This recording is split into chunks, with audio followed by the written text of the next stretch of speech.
Insólita decisión. Reversazo. Fiscalía retira imputación a director de la Unidad Nacional de Protección, Augusto Rodríguez, por caso de magnicidio de Miguel Uribe. Esto pese a que la audiencia ya había sido fijada para febrero. Gobierno justifica y defiende contratación de abogados en Estados Unidos por 10.000 millones de pesos. Niega uso de recursos para beneficio personal del presidente Petro. No hubo acuerdo con el gobierno nacional. 17 gobernadores se oponen a cambios en impuestos a licores y cigarrillos. Emergencia económica sigue bajo rebelión. En medio del debate por emergencia económica, la Corte Constitucional inicia discusión. Encabeza y lidera el magistrado Carlos Camargo, ex defensor del pueblo. Condenan al ex jefe paramilitar Salvatore Mancuso por 117 hechos violentos contra la población guayú y otras comunidades en La Guajira. 40 años de prisión. Carrusel de falsos diplomas en el gobierno nacional. Denuncian 24 casos más de títulos irregulares de funcionarios. Encuentran sin vida a docente de la Universidad Externado que había desaparecido en Bogotá. Neil Felipe Cubides, profesor de comunicación social. Murió el último gran emperador de la moda, el legado de Valentino, en las noticias del entretenimiento. Última hora. En Noticentro 1, esta es una noticia de última hora. La Fiscalía evalúa el futuro del caso del director de la UNP, Augusto Rodríguez, pues la entidad informó que tendrá que responder ante un juez por las presuntas omisiones en la protección del ex senador del Centro Democrático y ex precandidato presidencial Miguel Uribe, quien fue asesinado el pasado 7 de junio de 2025 en Bogotá por orden de las disidencias de las FARC a una banda de sicariato. Sin embargo, en los últimos minutos, el ente acusador anunció que retirará la audiencia al considerar que el fiscal que tomó la decisión no tenía la competencia, pues la tarea estaba encargada a un grupo delegado por la fiscal Luz Adriana Camargo, por lo que en las próximas horas se definirá qué pasa con el proceso. Inicialmente, la fiscalía señaló que el funcionario tendrá que responder por el delito de prevaricato por omisión, y es que según la defensa de la familia Uribe, se hicieron por lo menos 20 advertencias sobre posibles riesgos de seguridad relacionados con amenazas y cambios en el esquema durante la campaña. Entre tanto, los detenidos por participar en el homicidio se han acercado a la fiscalía para aceptar cargos a cambio de una rebaja de pena. Sin embargo, aún no han revelado con precisión quiénes serían los financiadores del ataque desde las disidencias de las FARC y otras estructuras delincuenciales. En las últimas horas, el gobierno nacional justificó y defendió el gasto de 10.000 millones de pesos para la contratación de abogados de los Estados Unidos. Se afirma que esto no fue para uso personal del presidente de la República, Gustavo Petro. El presidente Gustavo Petro publicó un comunicado oficial del DAPRE en el que aclara la contratación de los servicios especializados en sanciones financieras internacionales. Dice que no es excepcional ni responde a intereses personales, sino que hace parte de una práctica histórica del Estado colombiano vigente desde 1938 y utilizada por gobiernos anteriores, incluidos los de Álvaro Uribe, Juan Manuel Santos e Iván Duque. El DAPRE rechaza de manera firme las interpretaciones que presentan esta contratación como una anomalía o un privilegio. Los hechos demuestran que se trata de una decisión responsable, institucional y coherente con la historia del Estado colombiano. Según el DAPRE, las medidas de entidades como la OFAC son decisiones administrativas de alto impacto financiero y reputacional que pueden afectar al país si no se atienden con rigor técnico. Además, asegura que la modalidad de contratación está autorizada por la ley, fue debidamente justificada y responde a la inexistencia de una oferta nacional con la experiencia equivalente.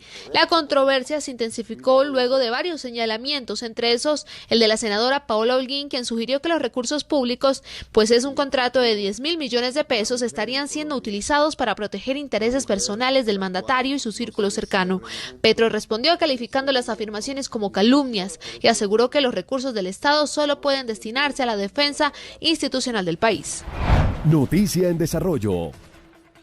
Los gobernadores que hacen parte de la Federación Nacional de Departamentos se reunieron hoy con el ministro del Interior y el ministro de Hacienda para tratar de llegar a un acuerdo sobre los cambios en los impuestos al tabaco y a los licores. No se llegó a nada y los gobernadores anunciaron que tomarán acciones jurídicas. Estos son los 17 departamentos que asistieron a la reunión en Bogotá con los ministros del Interior y Hacienda. Un encuentro que terminó sin acuerdos y dejó un panorama de incertidumbre frente a los cambios propuestos en los impuestos al consumo y al IVA que afectan las finanzas territoriales. Es que esta fue una reunión para una foto que debió haber tomado lugar antes de haber decretado la emergencia económica. No hubo humo blanco, solo humo, como nos tiene acostumbrados este gobierno. Los gobernadores cuestionaron el aumento de los impuestos a licores y cigarrillos al advertir que la medida podría reducir los recursos destinados a la salud, educación y deporte y que se desconoce la autonomía de los departamentos. Nosotros, los mandatarios seccionales, quedamos en manos y todos los colombianos de la Corte Constitucional, y Antioquia particularmente va a solicitar esta misma semana una medida temprana de excepción de inconstitucionalidad. Sin consensos a la vista, los mandatarios regionales anunciaron que acudirán a acciones jurídicas ante la Corte Constitucional para frenar la aplicación de estas medidas, aunque mantienen abierto el canal de diálogo con el gobierno nacional. Entre tanto, la Corte Constitucional iniciará la discusión del decreto de la emergencia económica que busca imponer el gobierno nacional. La Corte Constitucional iniciará con la revisión del decreto de emergencia económica establecida por el gobierno del presidente Gustavo Petro tras el hundimiento de la reforma tributaria en el Congreso de la República. A la Corte tienen que llegar en las próximas horas varias de las pruebas que solicitó el magistrado ponente Carlos Camargo, quien tendrá que presentar una propuesta ante la Sala Plena de la Corte para establecer si es constitucional o no el decreto madre. Con la orden del Ejecutivo se entregaron facultades a los ministerios para adoptar decisiones con el fin de estabilizar las finanzas públicas. Sin embargo, para algunos sectores, el presidente no tenía los argumentos necesarios para decretar la emergencia. Así las cosas, será la Corte la que defina la viabilidad del decreto. Tras la reunión con los gobernadores, el gobierno defendió el decreto de emergencia económica que incluye los cambios en los impuestos a los cigarrillos y a los licores y además aseguró que los gobernadores deberán aplicarlo.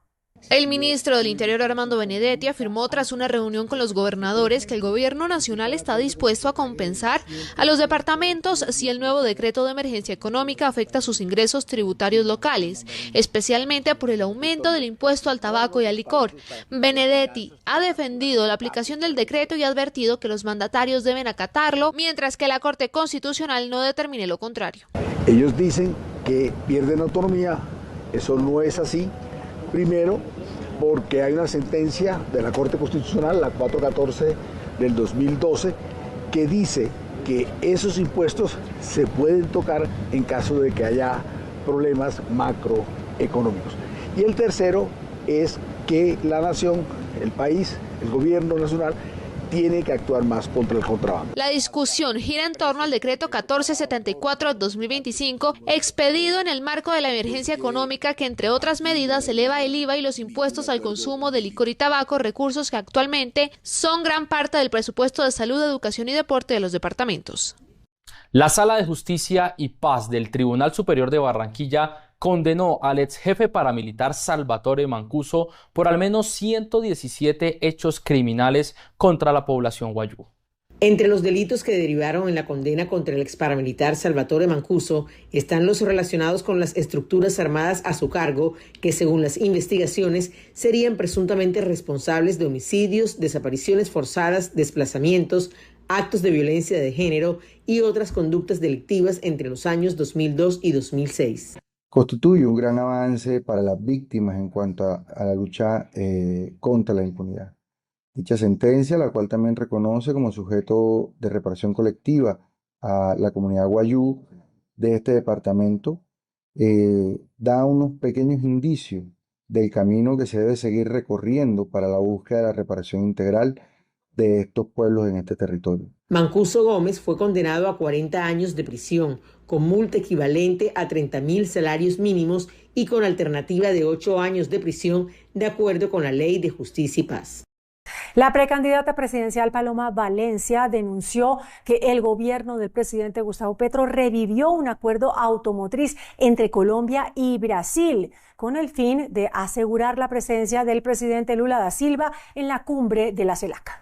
Según la candidata Paloma Valencia, Colombia y Brasil firmaron en 2017 un acuerdo que permitió el ingreso de vehículos brasileños sin aranceles. Sin embargo, el país no habría podido aprovechar ese mismo mecanismo para exportar, lo que derivó en un fuerte desbalance comercial.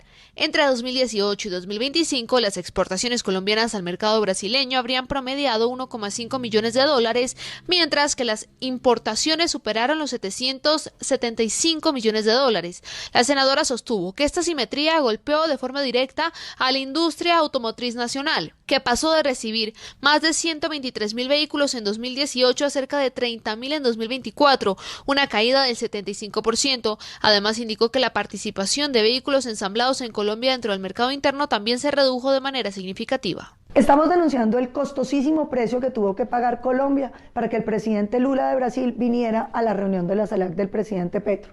Pues resulta que nosotros teníamos un acuerdo con Brasil para llevar automóviles a ambos países sin aranceles. Brasil cambió su legislación interna y terminaron importando el 19% de los vehículos a Colombia y Colombia ninguno a Brasil. Valencia recordó que en 2024 el propio gobierno anunció el retiro de Colombia de ese acuerdo, decisión que fue notificada oficialmente y que debía hacerse efectiva un año después. No obstante, denunció que días antes de la cumbre de la CELAC, el Ejecutivo habría cambiado su postura y suspendido el acto de denuncia, permitiendo que Brasil continuara exportando hasta 50.000 vehículos anuales sin aranceles al país.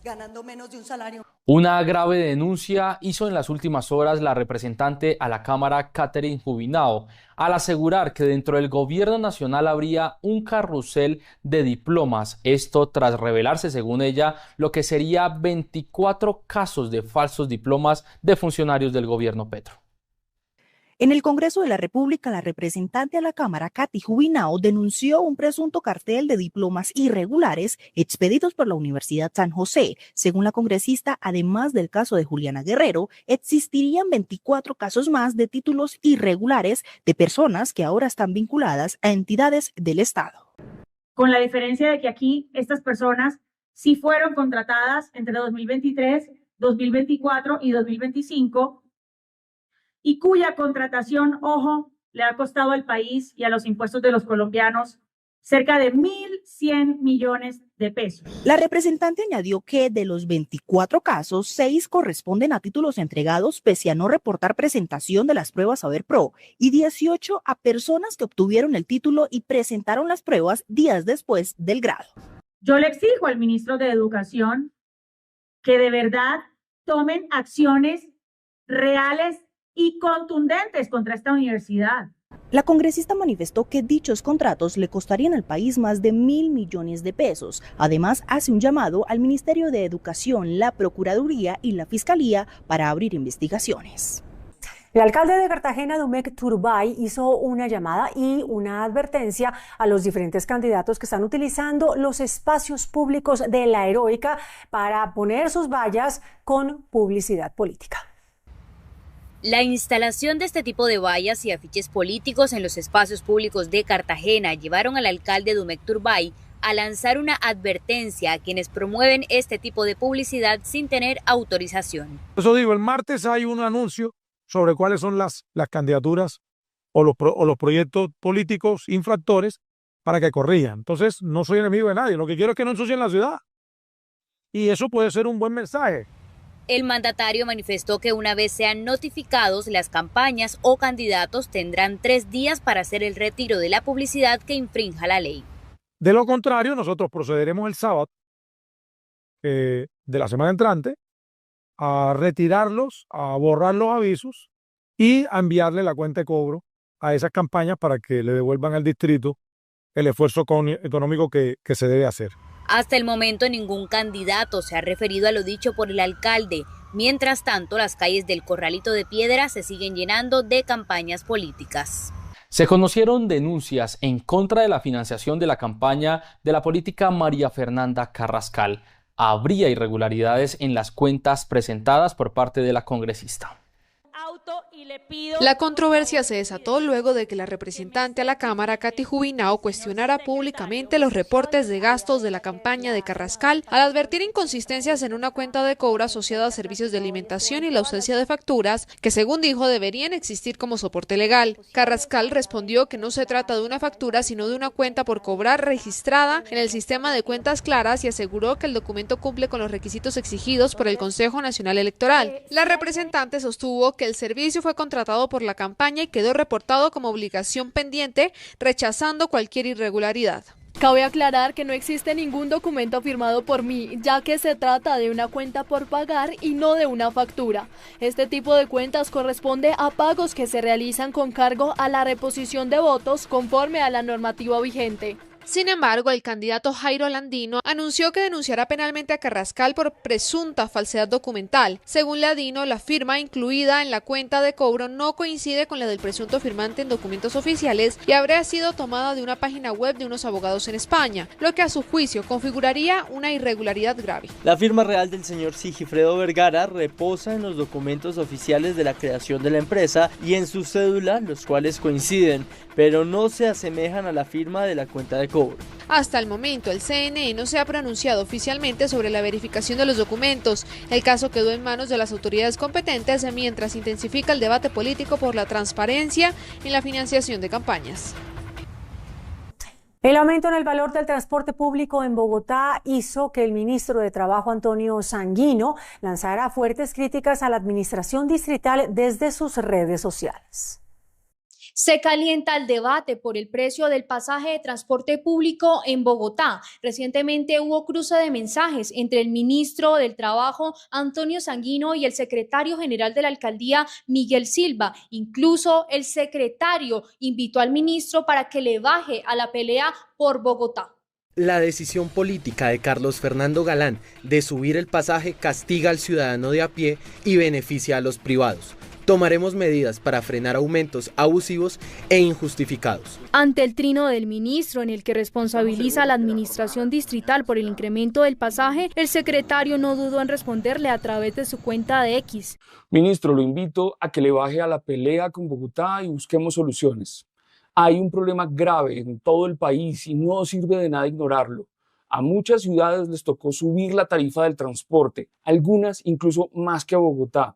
Necesitamos que el gobierno nacional escuche a las ciudades. Finalmente, el secretario aseguró que desde el gobierno se están dedicando a atacar al alcalde de la capital y a Transmilenio, una estrategia que, según dijo, solo busca desviar la atención, pero no resolver el problema. El sistema de salud en Colombia está en cuidados intensivos. Así lo aseguraron desde el gremio médico en exclusiva para Noticentro.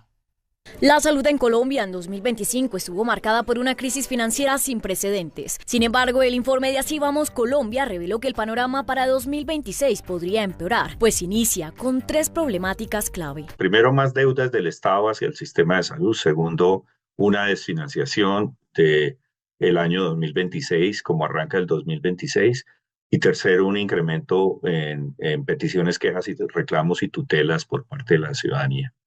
El director de Así Vamos en Salud reveló que al sistema le faltan 15,8 billones de pesos para estar al día, una pérdida de recursos que se aceleró este año y ha generado un efecto dominó. Alertan que el problema de fondo es que el presupuesto del gobierno no alcanza. Ese maravilloso plan de beneficios en salud que todos los colombianos queremos, lo que se está demostrando es que no tenemos el presupuesto suficiente para financiarlo. Así Vamos Colombia alertó que la ruta inmediata es una inyección de capital y un cálculo acertado de la unidad de pago por capitación. Alertó que de no cumplirse, la salud de más de 500 millones de afiliados estaría en grave riesgo. El exgobernador Alan Jara habló sobre el proyecto de refinería en el Meta con el que tendría vínculos y del que se han denunciado posibles irregularidades. A través de un video público, el exgobernador Alan Jara y su hijo Alan Felipe Jara se pronunciaron por primera vez sobre el tema de la refinería del Meta, contando sobre los estudios y diseños con los cuales se generaron licencias ambientales y la compra de un terreno por 4.200 millones de pesos. El mandato termina, siguiente gobierno toma otras decisiones y en esas otras decisiones el proyecto termina sin ejecutarse. Y aquí debo decirlo claramente, con intereses macabros, perversos. Encuentran una situación y es que se falsifican documentos para implicarnos en actos supuestamente ilegales.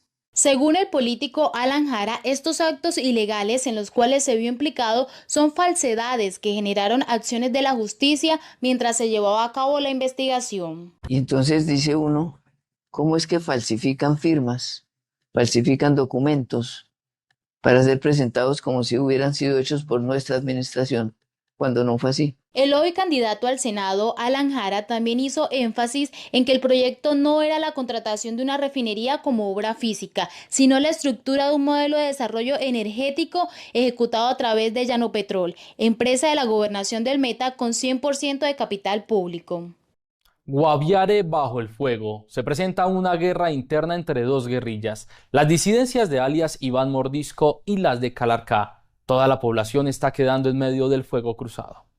Esta es la situación que mantiene en vilo a los habitantes del Retorno en Guaviare. Durante todo el fin de semana, el municipio fue el epicentro de combates entre las disidencias de alias Calarcá e Iván Mordisco. Solo este fin de semana, esta guerra a muerte por el control territorial dejó un saldo de 26 disidentes fallecidos. Además de los cuerpos abandonados en las vías, la comunidad denuncia estar bajo amenaza permanente de minas antipersonal, lo que ha generado confinamiento forzado. La disputa es por la llamada autopista del narcotráfico, un corredor estratégico para estos grupos. Mantiene presencia en el área, adelanta operaciones militares y trabaja de manera articulada con las autoridades civiles para esclarecer lo ocurrido, atender alertas sobre posibles artefactos explosivos presentes cerca a las comunidades. Mientras tanto, el ejército activó el despliegue de sus tropas y un plan de contingencia para acompañar a la comunidad. Bogotá.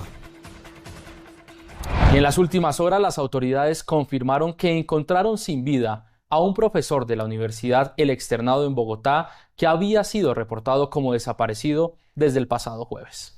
Fue identificado el cuerpo sin vida del docente universitario Neil Felipe Cubides, quien había sido reportado como desaparecido el pasado jueves 15 de enero. Esto tras haber asistido a una cita médica con su esposa y su hijo menor de edad. Así lo había confirmado su esposa. Desapareció el 15 de enero por los límites de la clínica Country, lado de urgencias pediátricas. Una vez desapareció el docente, fueron realizadas 3 transacciones o 3 movimientos bancarios, uno por 2 millones, otro por 4 millones y un último por 250.000. Cabe mencionar que después de haber realizado el último movimiento, en la localidad de Usme, en la zona rural, se encontró un cuerpo sin vida que finalmente hoy las pesquisas determinaron que era el cuerpo de este docente.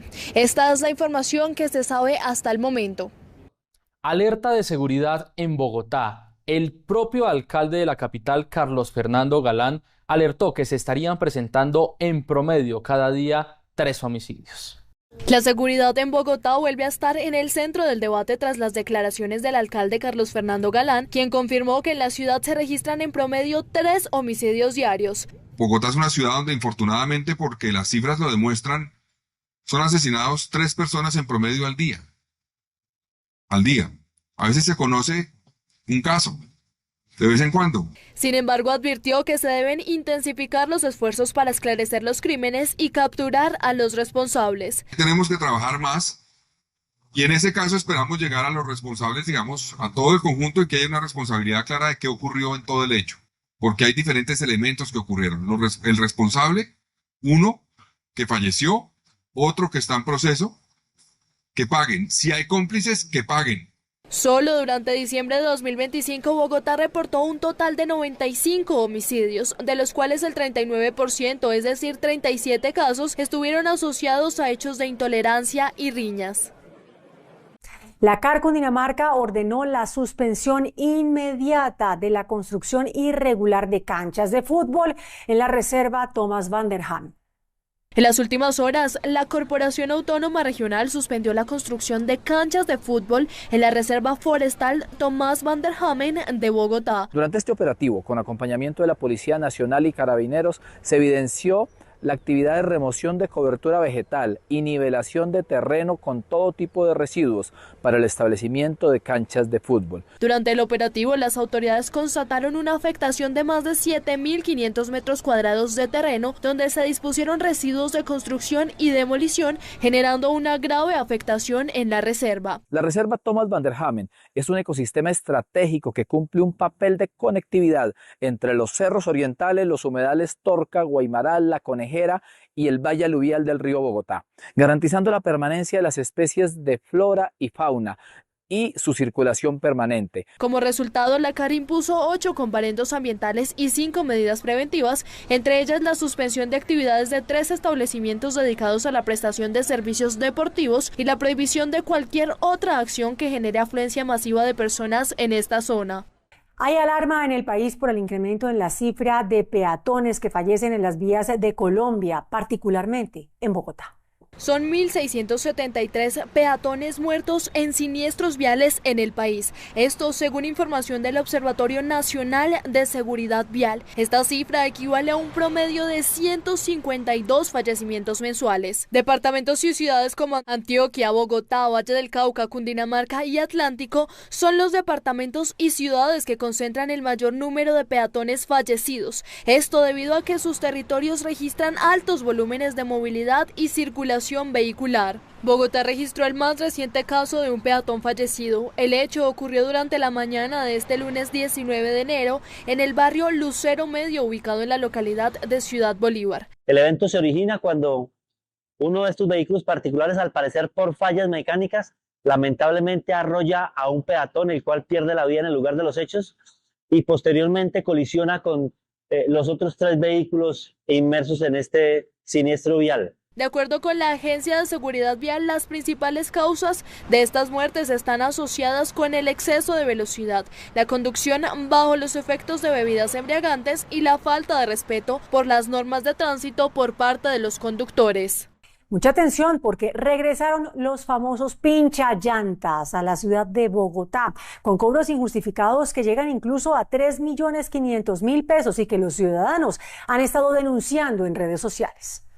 Lo que parecía un arreglo normal por una llanta pinchada en un montallantas de la localidad de Fontibón terminó convirtiéndose en un dolor de cabeza para un ciudadano, a quien le cobraron 3.600.000 pesos por el servicio. El taller sería señalado de operar bajo la modalidad de pinchallantas. Por despinchar una llanta, inicialmente me dijeron que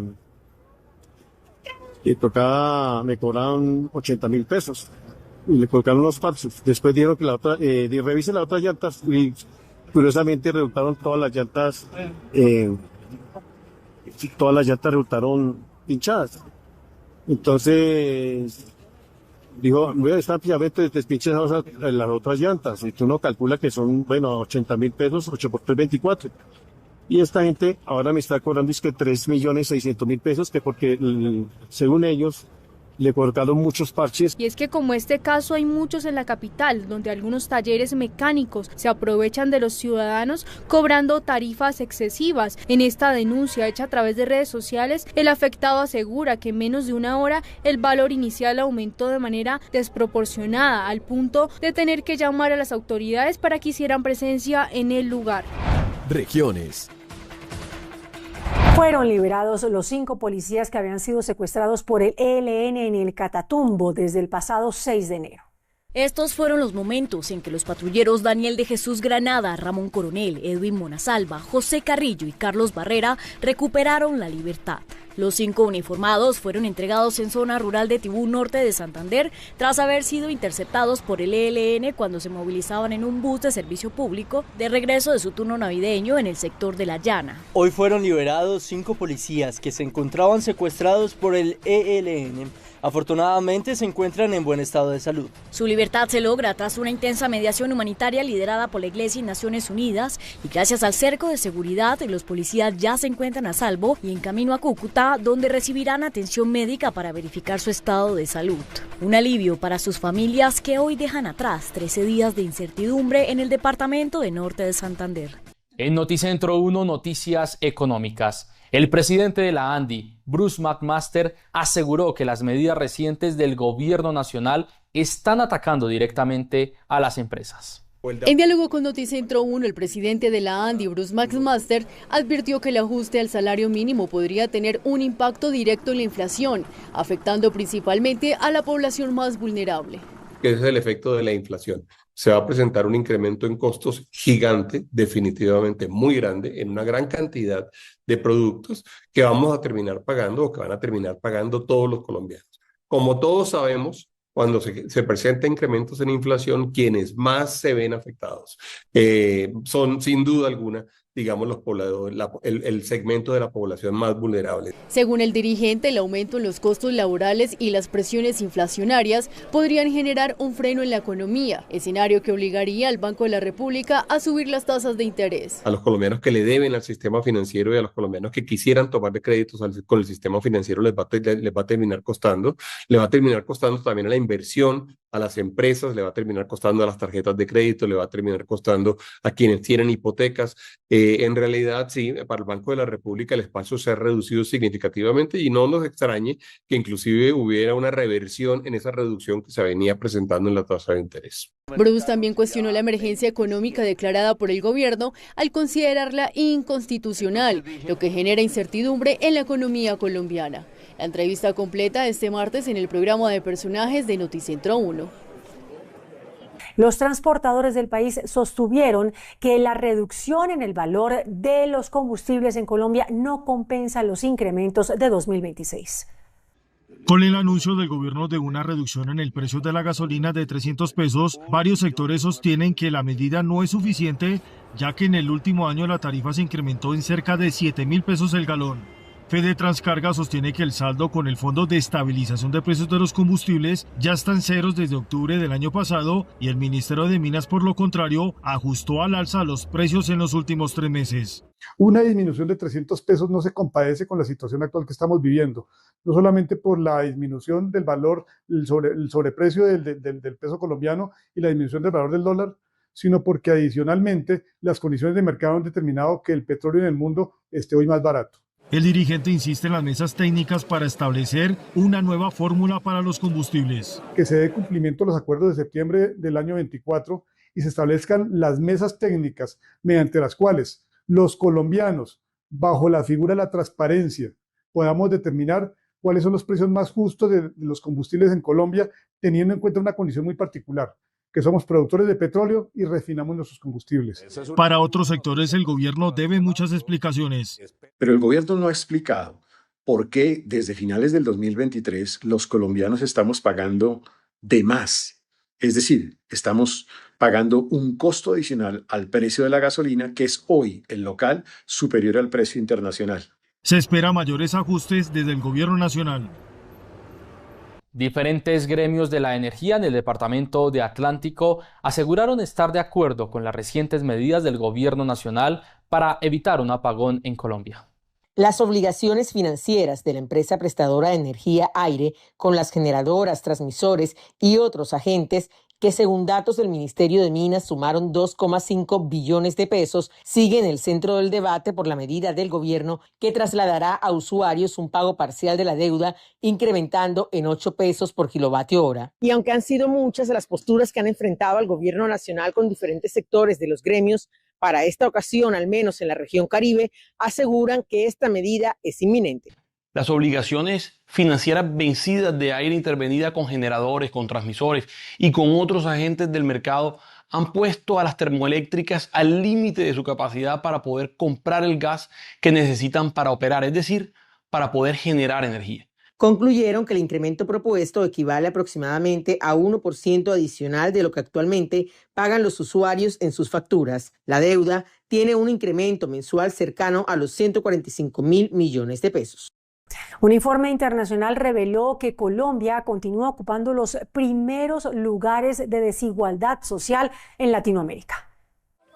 Durante el Foro Económico Mundial de Davos se hizo un diagnóstico sobre la estabilidad económica y social a nivel mundial y por supuesto en América Latina. Parte de la preocupación está con la seguridad alimentaria y la cadena de suministros que pone en evidencia los problemas de hambre en el mundo. Esto lleva a mantener unas tasas altas de pobreza y desigualdad que para el caso de Colombia se ubica en el cuarto lugar con esta problemática en América Latina. Un informe de la empresa Oxfam señala que en el país los multimillonarios concentran más riqueza. Solo 4 personas acumulan cerca de 42.000 millones de dólares en un contexto de pobreza y alta desconfianza democrática. En Colombia, solo 4 personas tienen un patrimonio de 42.000 millones de dólares, una cifra que contrasta con millones de personas que enfrentan pobreza, precariedad laboral y dificultades para acceder a servicios básicos. El informe alerta que la concentración extrema de riqueza pone en riesgo la democracia, especialmente de cara a las elecciones de este año. Esto está creando sociedades divididas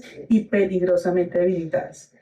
La concentración extrema de la riqueza pone en riesgo la democracia cuando el poder económico se traduce en influencia política. Finalmente señala un sistema tributario regresivo con más de 290 beneficios tributarios sin evaluación. En Noticentro 1 es la hora de los indicadores económicos. Por ser día festivo en los Estados Unidos, la tasa representativa del mercado se mantiene entre 1.700 pesos con 5 centavos. Los profesionales del cambio compran la divisa en promedio entre 1.750 pesos y la venden entre 1.800 pesos. Un euro cuesta 4.298 pesos con 60 centavos. La libra de café en Nueva York se mantiene en $3 con 55 centavos. El precio interno se ubica en 2.636.000 pesos la carga. El barril de petróleo WTI se cotizó en $59 con 43 centavos. La referencia Brent para Colombia se cotizó en $64 con 12 centavos. El índice de capitalización de la Bolsa de Valores de Colombia subió 2,37% a 2.377 puntos. Con la muerte de Valentino a los 93 años, el mundo de la moda pierde a su último gran emperador del diseño, selecto grupo del que hicieron parte Christian Dior, Cristóbal Balenciaga, Karl Lagerfeld, Yves Saint Laurent y Gianni Versace. La elegancia no pasaba de moda, la moda podía pasar de moda, pero la elegancia para él jamás pasaba de moda. Para él la elegancia, el glamour, la sofisticación era lo que le inyectaba a su mujer que vestía. Convencido del papel de la elegancia femenina en una época en la que se acercaba la rebeldía, Valentino inició su carrera en la década de los 60 buscando rescatar a Roma como epicentro de la moda, al tiempo que le apostó a las siluetas limpias y los cortes largos para sus prendas, además de insistir en la importancia de la inclusión de la mano de obra artesanal en el mundo del diseño. Eso, el tema de él, de los acabados, él era muy perfeccionista. Más él a las mujeres no les diseñaba vestidos, les diseñaba sueños. Fue uno de los primeros modistas en apoderarse literalmente de un color. De ahí nació el famoso rojo Valentino. ¿De dónde sacó Valentino ese color rojo? De un viaje de él cuando era muy joven. Hizo un viaje a España y vio un grupo de mujeres vestidas de rojo y él, esa sensación, eso que él sintió, eso lo transformó en elegancia, en glamour. Era un rojo, un tono muy característico, que eso transmitía elegancia, poder, empoderaba a la mujer. Su prueba de fuego a nivel mundial fue vestir a Jackie Kennedy en 1968 en su boda con Aristóteles Onassis. Tras esto se consolidó como un referente del diseño. Todas estas, las grandes top model fueron sus musas, desde Jacqueline Kennedy, Grace Kelly. Todas estas mujeres también fueron como sus clientas y sus musas. Entonces él fue como construyendo todo esto, pero él era la exquisitez, además su estilo de vida, era un hombre totalmente exquisito en el gusto glamuroso, y eso lo proyectaba con sus vestidos.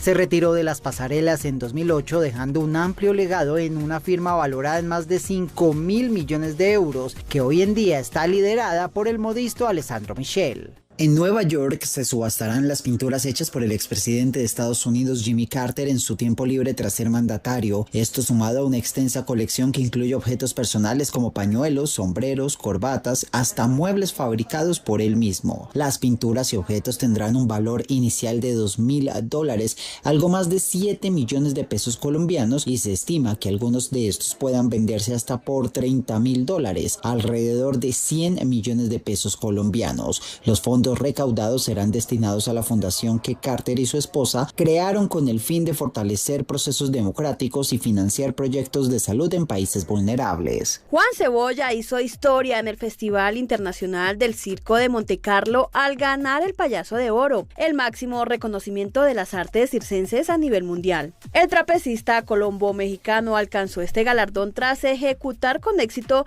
su cuádruple salto mortal, una de las rutinas más complejas y riesgosas del trapecio. No solo es un galardón, sino es un premio y es el reconocimiento más grande a nuestra vida de artistas, a nuestra vida circense. Pero esto no es solo mío, ¿sabes? Esto es de mis hermanos, de mi familia. Desde que llegamos aquí tuvimos 5 ensayos, los cuales 5 salieron perfectos. Desde el primer momento, desde la primera vez, hasta los 2 shows de competencia. O sea, hemos tenido 7 pruebas contando los 2 shows desde que llegamos. Y te voy a dar ahí un dato ahí importante. Desde que llegamos y hasta el día de ayer, que fueron 7, nunca en la historia de Montecarlo un trapecista había logrado 7 cuádruples saltos mortales sin fallar. Este triunfo marca un punto culminante en la carrera y lo posiciona oficialmente como el trapecista número 1 del mundo.